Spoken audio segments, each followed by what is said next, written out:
इस पड़ाव के अध्यक्ष साथी बसाऊ राम, साथी CI2 के नेता सुरेंद्र मलिक जी, मास्टर बलवीर सिंह जी, नगर पालिका कर्मचारी संघ हरियाणा के वरिष्ठ उप प्रधान साथी रमेश कुसावड़, महासचिव साथी मान्यराम तिगरा जी, साथी मुख्य संकल्पकर्ता शिवचरण, हरियाणा फायर ब्रिगेड कर्मचारी यूनियन के प्रधान साथी राजेंद्र सिलेती, महासचिव साथी गुलशन भारद्वाज जी और इस कार्यक्रम का संचालन मुख्य रूप से कर रहे साथी ग्रामीण सफाई कर्मचारी यूनियन के महासचिव साथी विनोद कुमार जी, साथी सीताराम और हरियाणा के सभी जिलों और ब्लॉकों से आए यहाँ पर मेरे कर्मचारी भाई और बहनों, साथियों, आपकी ये लड़ाई अब धीरे धीरे आगे बढ़ती जा रही है और हरियाणा के अंदर जो राजनीति है वो इस लड़ाई पर दृष्टि लगा करके बैठी है। हम देख रहे हैं बहुत सारी राजनीतिक पार्टियों के लोग जो आज सत्ता से बाहर हैं, वो हमारे समर्थन में, हमारी मांगों के समर्थन में अपनी बात अलग अलग मंचों से रख रहे हैं। लेकिन दोस्तों, सवाल हमारे सामने आज भी वही है, कल भी वही था और आने वाले समय में भी एक ही सवाल हमारे सामने रहेगा। क्योंकि मैं सुनता रहता हूं, अभी एक चैनल पर डिबेट में कांग्रेस की तरफ से, कांग्रेस पार्टी के विधायक दल के नेता, विपक्ष के नेता हुड्डा साहब कह रहे थे, हमने हरियाणा में सफाई कर्मचारी भर्ती किए और 10,000 से ज्यादा लोगों को रोजगार दिया। लेकिन मेरा सवाल आज आपके बीच में कांग्रेस पार्टी से ये है कि कांग्रेस ने जब भर्ती की तो एक बार में घंटा खत्म कर देते, रेगुलर करके अपॉइंटमेंट करते, हमारा जीवन सुधर जाता, दोबारा लड़ने की जरूरत नहीं रहती। लेकिन जब हम लड़ते हैं तो राजनीतिक पार्टियां हमारे समर्थन में आती हैं, हमारे को भी अच्छा लगता है। लेकिन मैं एक बात कह देना चाहता हूं, राजनीतिक पार्टियों को अपना रुख स्पष्ट करना चाहिए। वो बताएं, अगर वो सत्ता में है तो हरियाणा के कर्मचारियों को, विशेष तौर पर सफाई कर्मचारियों को, वो क्या सुविधा देना चाहते हैं। क्या हरियाणा में ठेकेदारी खत्म करेंगे?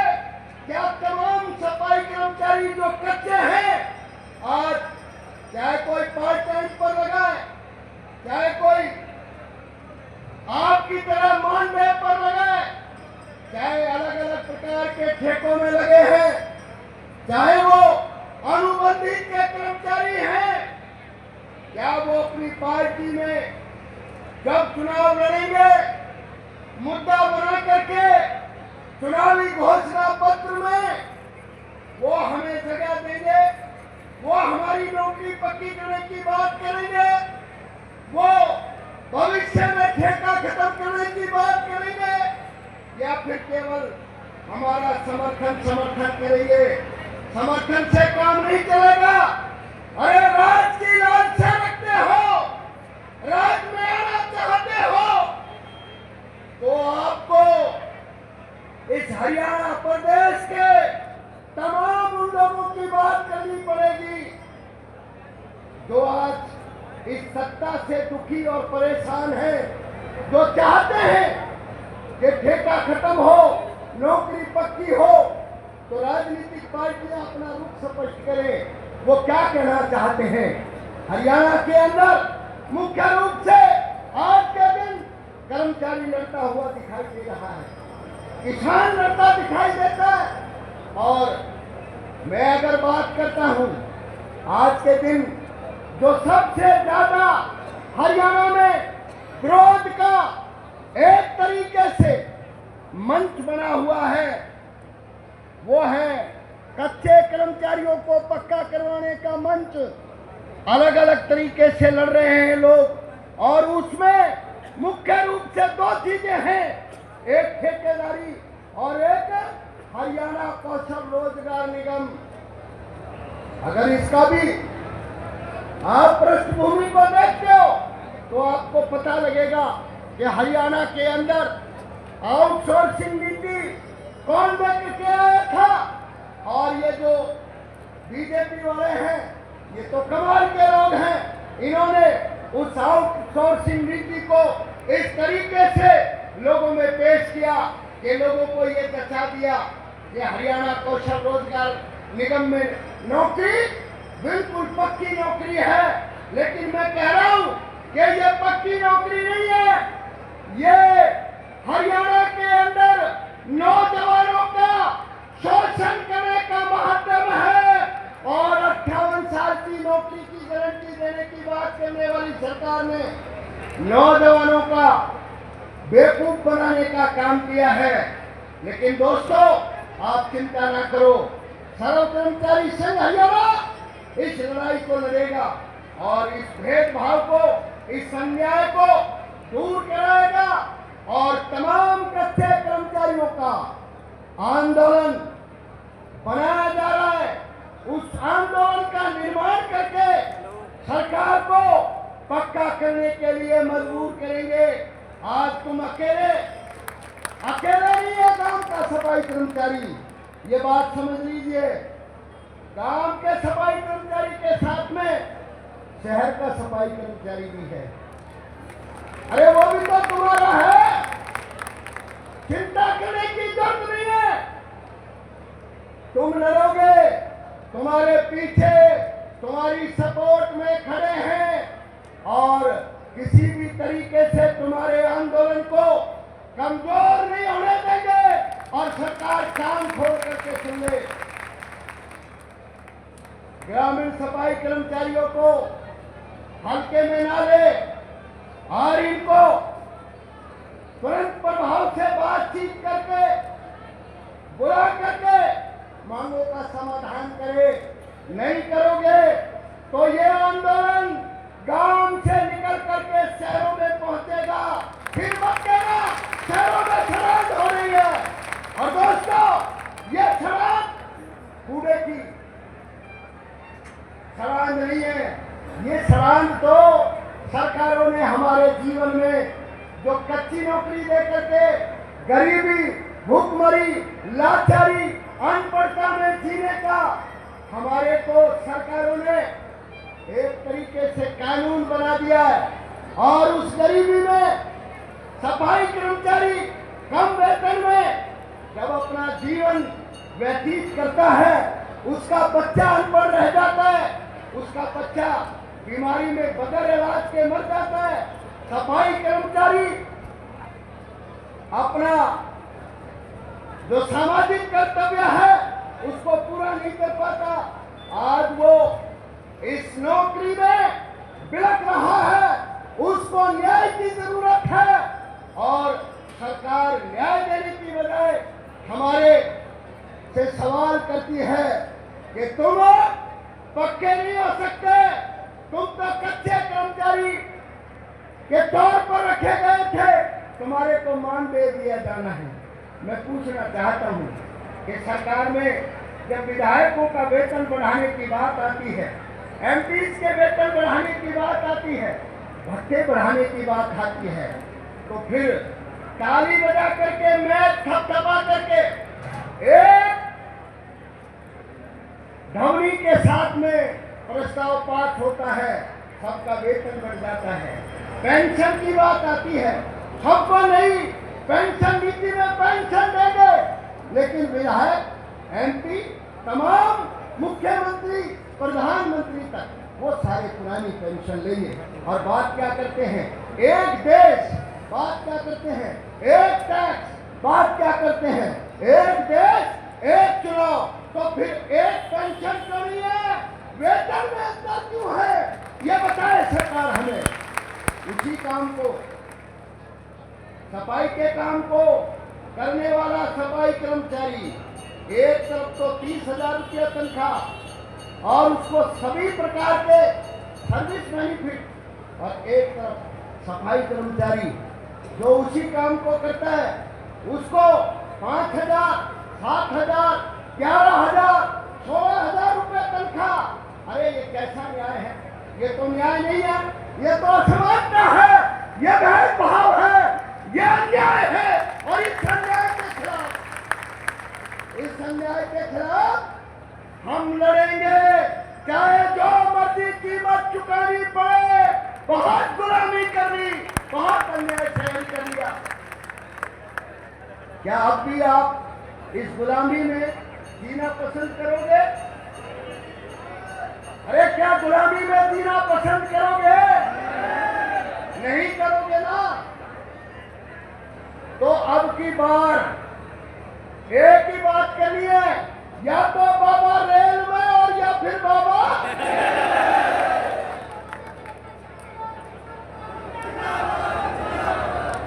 किशन बेदी जी कह रहे थे, मंत्री मुझे ज्ञापन नहीं दिया, मेरे से बात नहीं की। जब डीएससी के लिए पंचायत बुलाई थी, तुमसे और हमसे पूछ के बुलाई थी क्या किशन बेदी ने? अरे जवाब देना मेरे को, तुमसे पूछ के बुलाई थी दिन में पंचायत? तो फिर ये हमारे घरों पर इसके चेहरे चमके क्यों गए? और पंचायत में बुला करके सपने दिखा करके वोट किसको डलवाई? किसको डलवाई वोट?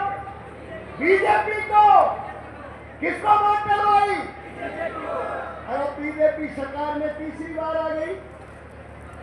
अब इसके घर पर धरना लगाने आ रहे हैं, तो हमारे महासचिव से पूछता है, मेरे घर क्यों आए हो? मुझे तुमने ज्ञापन दिया नहीं है, मेरे से क्या मांग रहे हो? तेरे से वोटों का हिसाब मांग रहे हैं। तू इस सरकार का बिचौलिया बना था, वो बिचौलिया बना था, जो मर्जी कहो, बिचौलिया बना था।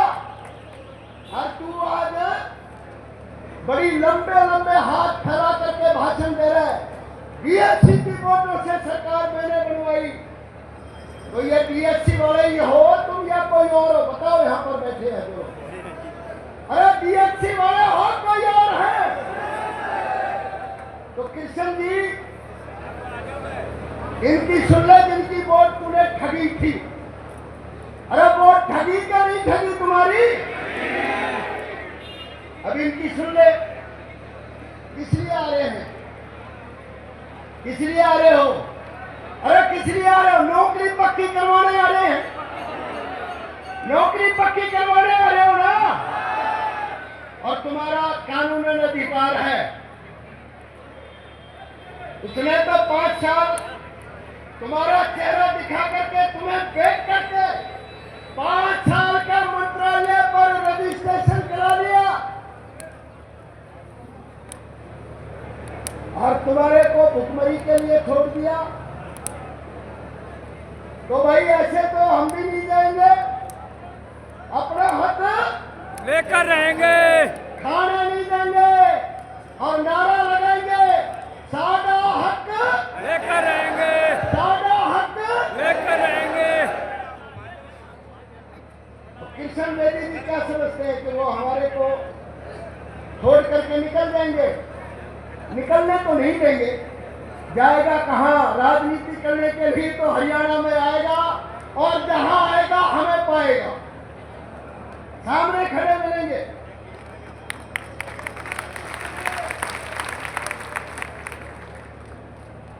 दोस्तों, आज के दिन राजनीति में बड़े सवाल हैं और तुम्हारे सामने भी सवाल है। तुम जब तक इस राजनीति को नहीं समझोगे, इसी तरीके से कभी कांग्रेस तुम्हारा शोषण करेगी, कभी बीजेपी तुम्हारा शोषण करेगी। लेकिन जिस दिन तुमने राजनीति को समझ लिया, फिर तुम्हारा कोई शोषण नहीं करेगा। इसलिए ये जो रास्ता तुमने चुना है संघर्ष का, आंदोलन का, इस रास्ते पर चलते रहिएगा। ये रास्ता आपको आपकी मंजिल तक ले जाएगा। लेकिन दोस्तों, शर्त एक है, ये हाथ में जो झंडा है ना, इस झंडे को मजबूती से पकड़ करके रखना और आगे बढ़ते जाना। ये कारवां लगातार बढ़ेगा। मैंने अपने साथियों से अभी रिपोर्ट ली, तो आज के दिन यहां इस हड़ताल में, धरने और प्रदर्शन में 23 जिले यहां पर मौजूद बैठे हैं और केवल 186 ब्लॉकों में से 13 ब्लॉक गैर हाजिर हैं। अलग अलग स्वतंत्र रूप से जो यूनियनें चला रहे थे, वो सारे के सारे जितने भी अलग अलग फ्रंट थे, वो सारे के सारे इस आंदोलन में शामिल हो गए। अब कौन बचा है? अब कौन बचा है? बताओ जरा, अब कौन बचा है?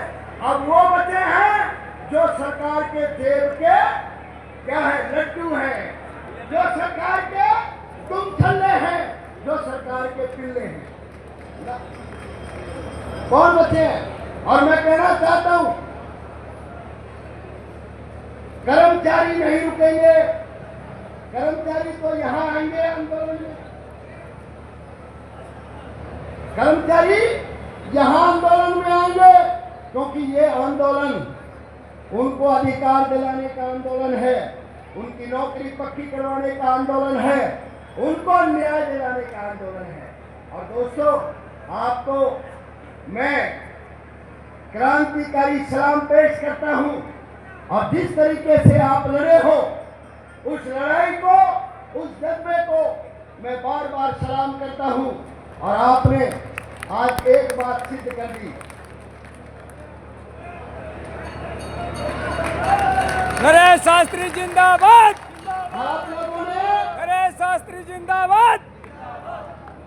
तो भाई सुनो, आप लोगों ने एक बात सिद्ध कर दी। हम गरीब बेशक हैं, हम गरीब बेशक हैं, लेकिन कमजोर नहीं हैं। क्या बोल रहा हूं मैं? इस बात का मुआयना समझ लेना। हम गरीब बेशक हैं, लेकिन हम कमजोर नहीं है, ये सरकार समझ ले। और गरीब हमारे को किसी भगवान के श्राप ने नहीं बनाया, किसी देवी देवता ने हमारे को श्राप नहीं दिया। गरीब अगर हम हैं, कच्ची नौकरी अगर हमारी है, तो वो किसकी बदौलत है? राजनीति में बैठे गंदे लोगों की बदौलत है। इसलिए आपसे मैं कहना चाहता हूं, इस लड़ाई को मजबूती से आगे बढ़ाओ। और मुझे एक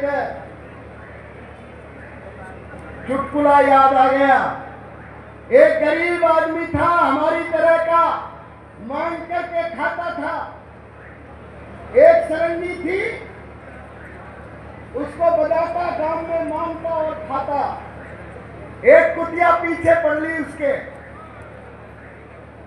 जब वो उस गांव में घुसे तभी वो कुतिया आ गए। वो परेशान हो गया, उसने सरंगी कोने में उठा के रख दी और घर में 2-4 दिन बैठ गया। लेकिन उसने देखा कि बच्चे तो भूखे मरने लगे। बच्चों को भूखा मरता देख उसने तय किया कि अब तो आर की पार की लड़ाई, आर की या पार की लड़ाई। उसने फैसला किया, सरंगी उठाई और गांव की तरफ निकल चला। गांव में जाकर के जैसे घुसा तो कुतिया तुरंत उसकी तरफ लपकी। तो उसने तो क्या तय कर रखा था, उसने सरंगी बजानी शुरू करी। ये गर्मियों के ही दिन थे। गांव के 4-5 चक्कर काट दिए। आखिरी में कुतिया बेहोश कर दी। तो दोस्तों, ये सरंगी जब तक बजानी है, जब तक ये सरकार बेहोश ना हो जाए, क्या ना हो जाए, ये सरकार बेहोश ना हो जाए, तब तक लड़ना है। और आपको किसी तरीके की कोई परेशानी आने नहीं देंगे। तुम लड़ो तन मन धन। नगर पालिका कर्मचारी संघ हरियाणा तुम्हारी यूनियन बनाने से लेकर के संघर्षों तक साथ रहा है, आज भी साथ है। और सर्व कर्मचारी संघ हरियाणा जो इस प्रदेश का सबसे बड़ा संगठन है, वो तुम्हारे साथ खड़ा है। तुम्हारे को सरकार ने डराने का, धमकाने का काम किया। हरियाणा की जेलों में जगह नहीं बचेगी। इतने लोग जेलों में गिरफ्तारी देने के लिए तैयार बैठे हैं, लाठी खाने के लिए तैयार बैठे हैं। तुम्हारे इस आंदोलन को हर कीमत पर, हर सूरत में जीत दिलाने की जिम्मेदारी हमारी है। इसलिए तुम बढ़ो, आगे चलो। पूरे हरियाणा का कर्मचारी भाईचारा तुम्हारे साथ है। और मैं कहना चाहूंगा दोस्तों, जो आज हरियाणा सफाई कामगार संघर्ष समिति से जुड़े लोग हैं, चाहे वो सरकारी, अर्ध सरकारी, निगम, बोर्ड, कॉर्पोरेशन में काम करते हैं, यूनिवर्सिटीज में काम करते हैं, उन सारे लोगों को इस आंदोलन का हिस्सा बनना चाहिए। अभी थोड़े दिन पहले नगर पालिका ने लड़ाई लड़ी, फायर ने लड़ाई लड़ी।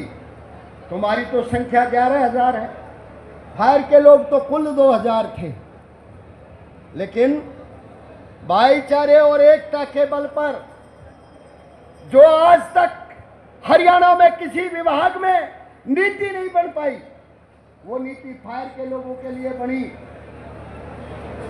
किसी भी तरीके के एक्सीडेंट में 50 लाख रुपए और एक नौकरी का प्रावधान हुआ है।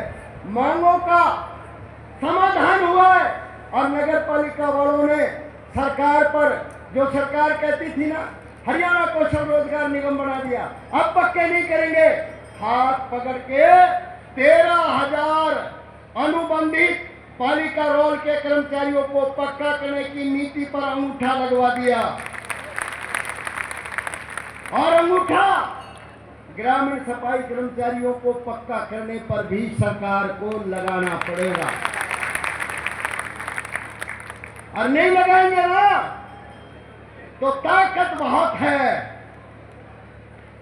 पकड़ करके अंगूठा लगवाएंगे। लगवा दोगे कि नहीं लगवा दोगे? नहीं, ये बताओ, हाथ खड़े करके बताना, लगवा दोगे ना? तो दोस्तों, आपकी ताकत, हौसले को देख करके ऐसे लगता है